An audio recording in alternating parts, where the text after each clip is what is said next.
여러분 안녕하세요. 칸트 수학이 제공하는 고등수학 특강 확률과 통계 파트 제7강이 되겠습니다. 자, 7강의 주제는 정규분포와 표준정규분포입니다. 지난 6강에서 우리가 표준화와 정규분포의 관계에 대해서 집중적으로 알아봤고요. 이제 표준의 개념, Z값에 구하는 방법과 그 이유 정확히 아셨습니까? 그럼 이제 정규분포로 들어가겠습니다. 자, 정규분포 우리가 뭐 봉우리 모양으로 생긴 거 세계에서 가장 유명한 그림이죠. 그래프죠. 자, 우리 성경만큼 유명한 이 그래프가 왜 생겼는지, 책에서는 가우스가 1700년대 살았던 사람이죠. 가우스라는 수학자가, 천재 수학자가 이것을 공식을 제안을 했다 이렇게 나오는데요. 교과서에 나와 있듯이 이 정규분포의 이 하나의 함수 그래프죠. 함수의 그래프. 그러면 함수의 수식이 있을 겁니다. x축과 y축 이라는 가로축과 세로축이라는 이 좌표 평면상의 이런 커브 형태의 이런 종 모양의 그래프가 그려질 때는 이 그래프를 그리게 만든 함수식이 있을 텐데요. 그 함수식이 우리가 2차 함수와 같은 y 이퀄 2x 플러스 x 플러스 1 같은 그런 2차 함수 그래프가 아니고요. 굉장히 보기만 해도 머리가 어지럽죠. 이런 거 보면은 바로 이제 우리가 토 나온다 그래요. 그리고 바로 수학책 덮어버리고 그냥 그 책상에 엎어져 이제 자는 게 낫죠. 이거 어쩌란 말이냐라는 거죠. 보기만 해도 눈이 어지러운데 또 이걸 만들어낸 그 사람의 머리는 또 어떤지 정말 참 그 머릿속이 궁금합니다. 참 인간이 다 동일하지 않다라는 걸 우리는 이런 걸 보면서 깨닫게 돼요. 그런데 우리는 이 함수식이 어마어마하게 복잡하게 된 이 함수식이 하늘에서 뚝 떨어진 게 아니라는 거죠. 사실 가우스가 제안했다고 하지만 이것은 어디서 경험적으로 딱 주어진 게 아니에요. 어떤 논리냐면 우선 이런 함수식이 왜 나왔냐는 걸 이해를 하려면 우리가 물론 시험 문제와 직접 관련 없어요. 이 함수식을 우리가 사용하거나 그럴 일은 없습니다. 고등수학 수능 시험 수준에서 그런 걸 전혀 언급도 숙제도 안 하니까요. 우리가 이 함수식의 그런 구체적인 수식을 알 필요도 없어요. 근데 이 함수식이 왜 만들었는지 이해를 해야지만 사실 이 정규분포라는 이 그래프의 형태가 어떤 특성을 갖고 왜 그런지를 논리적으로 이해할 수가 있어요. 자, 정규분포라는 건 흔히 우리가 노멀 디스트리뷰션이다 그래가지고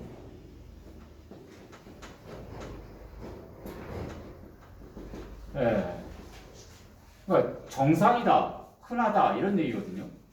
그러면 세상의 모든 게 다 정규분포를 이루냐? 그렇지 않습니다. 굉장한 오해예요. 정규분포는 여러 가지 분포 형태, 많은 데이터들이 보여주는 분포의 특성 중에 하나일 뿐이에요.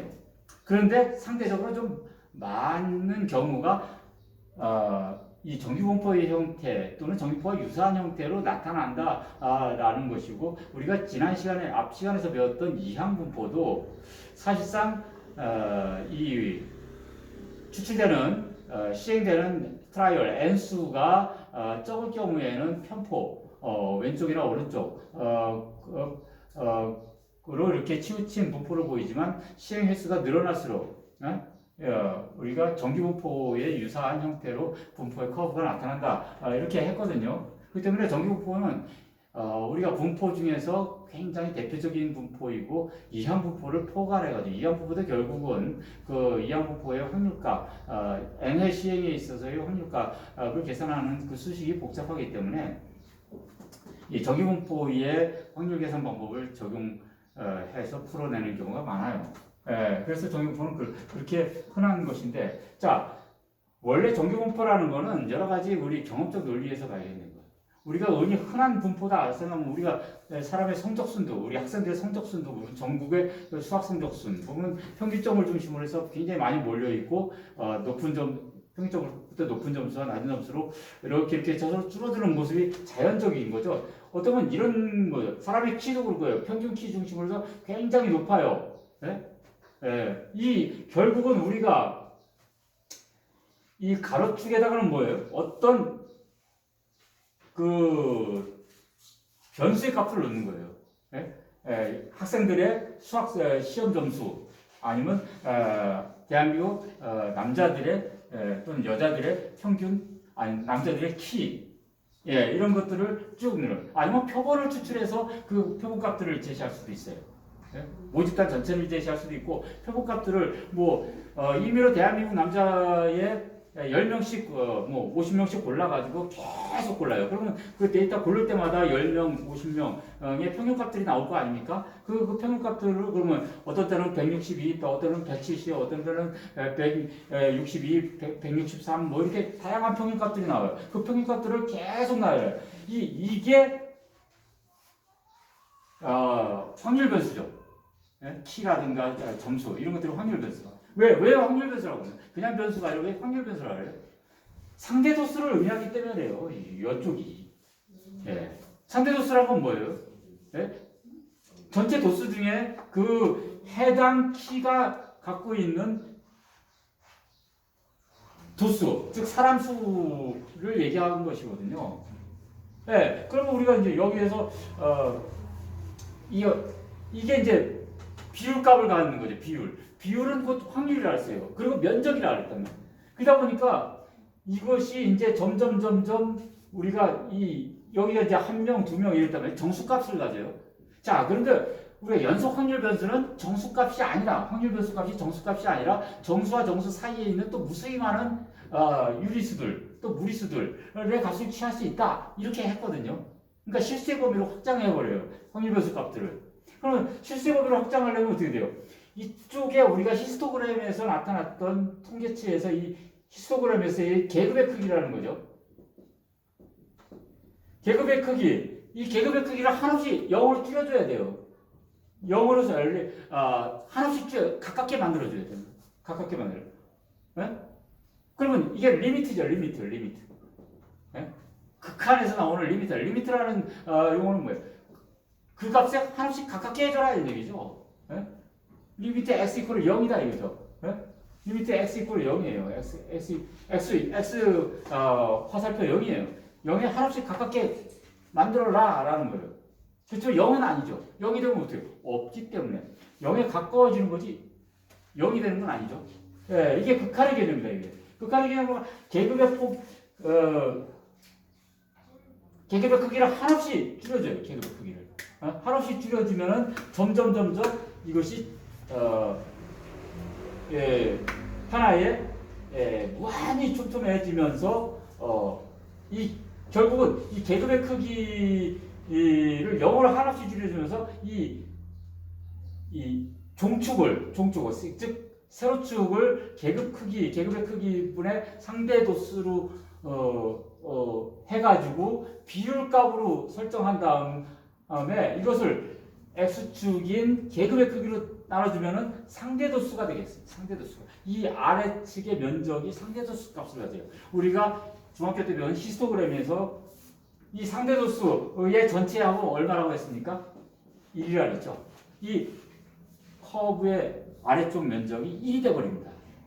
즉, 확률 밀도, 우리가 확률 밀도 함수를 했어요. 확률 밀도 함수. 확률 값을 가진 연속 변수기 때문에, 확률을 가진 연속 변수기 때문에 이 확률 밀도 함수에 있어서의 전체 확률들은 면적으로 계산돼요. 구간의 면적으로 계산되면서 이 면적이 전체가 1이 되어버립니다. 그러니까 전체 1을 이렇게 중심값, 즉 평균값을 중심으로, 평균 뮤를 중심으로 해. 뮤에 있어서 평균이 가장 높이 나타나면서 중앙값, 최빈값이 일치해버리죠.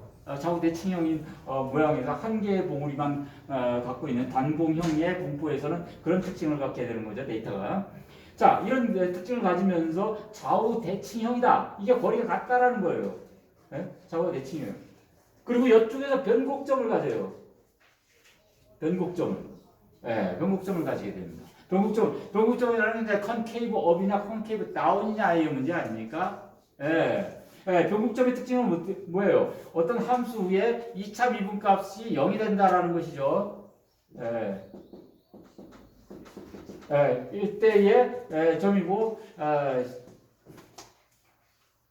이 뮤로부터 시그마만큼, 즉 표준면 차이의 거리만큼 떨어졌을 때 변곡점이 나타나는 특징을 갖고 있다라는 거예요. 그래서 이 전기분포의 형태는 우리가 가장 일반적으로 나타나는 형태를 가정한 것이고, 종 모양의 좌우 대칭형이고 전체의 확률이 1일 때 이것을 좌우 대칭으로 확률이 분포하면서 변곡점이 평균점으로부터 시그마만큼, 즉 표준 편차만큼 떨어진 거리에서 변곡점이 컨케이브 업이냐, 컨케이브 다운이냐, 컨케이브 업이냐라는 형태로 바뀌는 그런 형태예요. 그러면서 이 x의 값이 무한대로 가는 거예요. 무한대. 네? 무한대로 가요. 플러스 무한대이면서 또 마이너스 무한대. 네, 이렇게 범위를 취한다라는 것이죠. 그러면서 이 한없이 커지고 x의 값이 한없이 커질 수 있고 또 한없이 작아질 수 있어요. 평균으로부터 한없이 멀어질 수 있어요. 물론 데이터의 도수들은 상대 도수들은 한없이 작아지죠. 그러나 0에 가까워진다라는 것이지 확률이 0에, 즉 비율이 0에 가까워진다는 것이 결코 0이 되지는 않는다라고 가정을 하는 것이죠. 예, 이것이 전기분포예요. 자, 이런 우리가 전기분포 특징인데, 특히 우리가 이 변곡점을 지나면서 이렇게 컨케이브 업이 되거든요. 컨케이브 업이 되는데, 예, 이렇게 되면서 여기가 우리가 급격히 떨어져요. 예, 급격히 확률이 떨어진다 이거죠. 확률에서 x 값이 커지면 커질수록 굉장히 급격히 떨어져요. 우리가 급격히 떨어지는 이런 커브 형태를 뭐라고 합니까? 지수함수의 모양이죠. 지수함수. y-콜. y-콜 ax가 지수함수죠.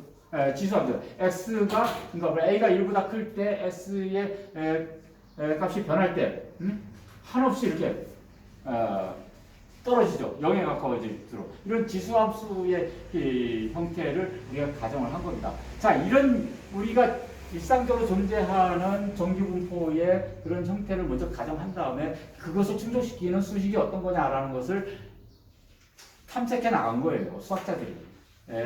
뭐 가우스 혼자서 딱 이거 천재적으로 자구를 하니 이게 뭐 천장에 이것이 별이 보이더라. 이래서 나온 것이 아니다 이거죠.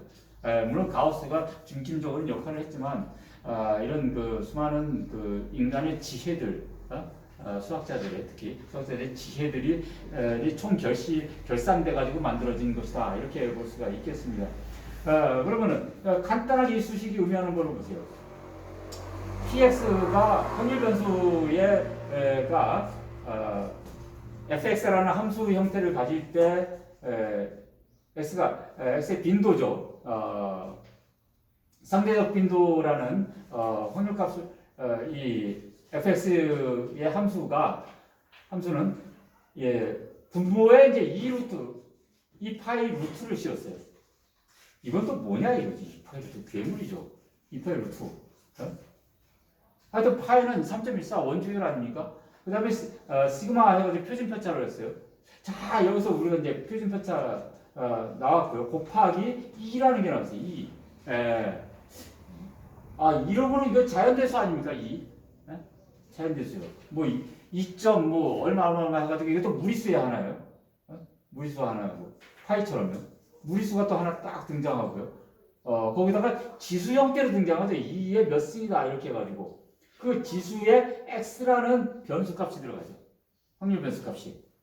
그러니까 이게 지수함수이어야 된다라는 거를 여기가 나타내는 거예요. 여기가. 이 부분이 지수함수예요. 지수함수이기 때문에 급격히 곡선이 떨어질 수 있는 요건을 여기서 충족시켜주고자 하는 수식이죠. 그러면서 여기서 보면 지수함수에 있어서 지수값에 변수 x에 대해서 평균을 빼주는 거죠. 평균 뮤를 빼줘요. m이나 여기는 m이라고 표시했는데 뮤죠. 평균을 빼줘요. 편차에 돼. 편차의 제곱이죠. 편차의 제곱이고. 그 다음에 그거를 또 시그마의 제곱, 즉 분산으로 나눠줘요. 그리고 여기 앞에 상수항 쪽에 시그마로 나눠주기 때문에 시그마가 커지면 어떻게 돼요? 시그마 커지면 fx의 값이 작아지죠. 자, 여기서 우리가 전기분포의 모양의 특징을 알아요. 시그마가 커지면 f의 값은 떨어진다. 즉 px의 값이 떨어진다. 뭐예요? 이게 px 값이죠. 그러니까 표준 편차가 커지면 커질수록 이것은 이렇게 작아지는 거예요. 낮아져요. 눌러앉아져요. 눌러앉아지면서 옆으로 퍼져요. 퍼져요. 시그마 작아지면. 이런 특징을 가지고 있는 거죠. 네.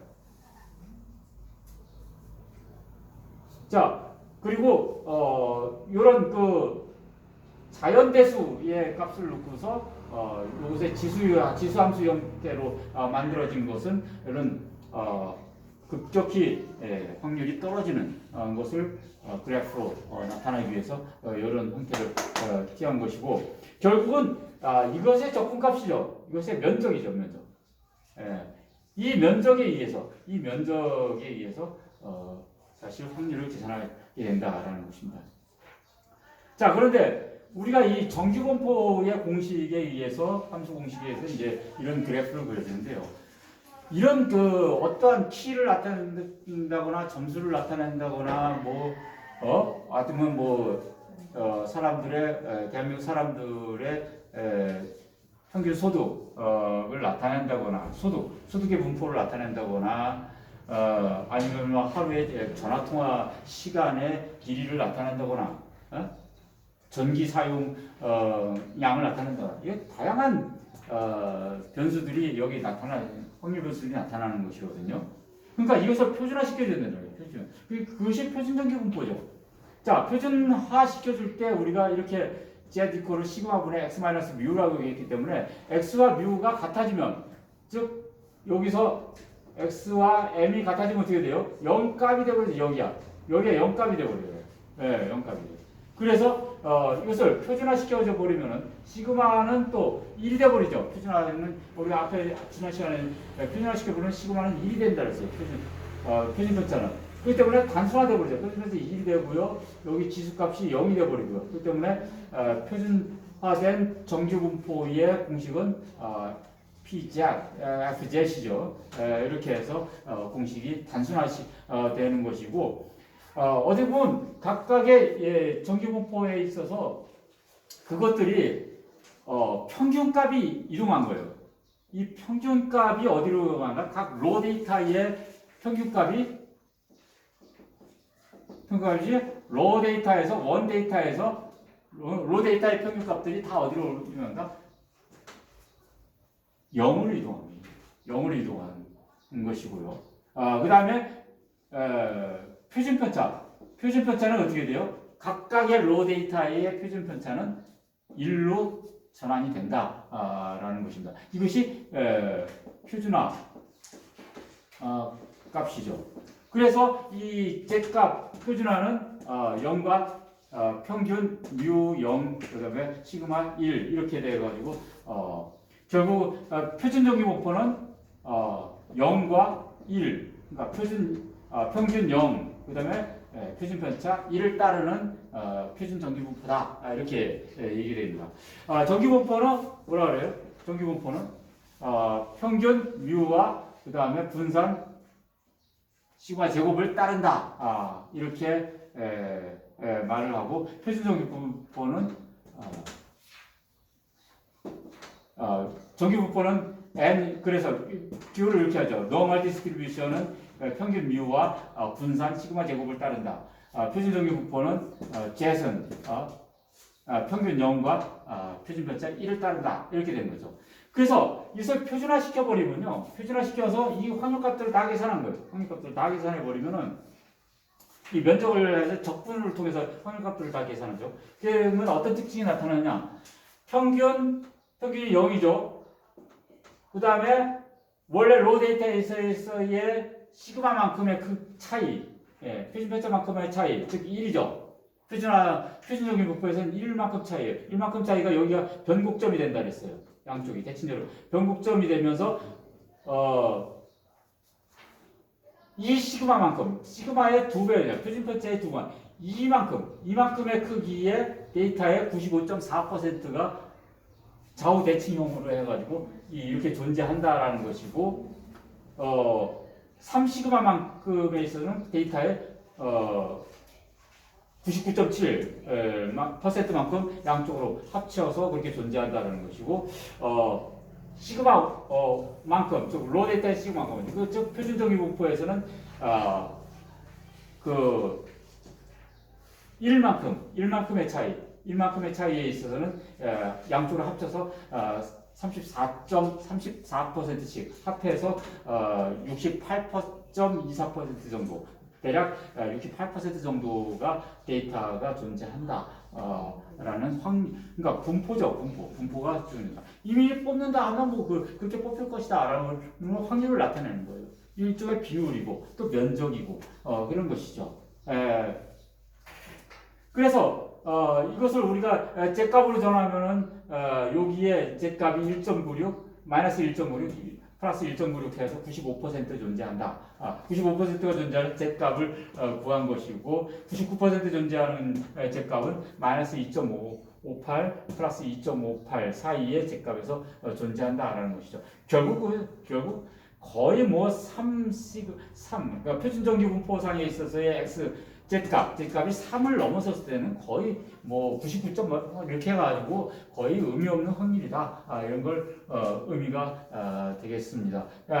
지금까지 정규분포와 표준정규분포의 그 의미, 관련성에 대해서 논리적인 관계를 함께 따져봤습니다. 감사합니다.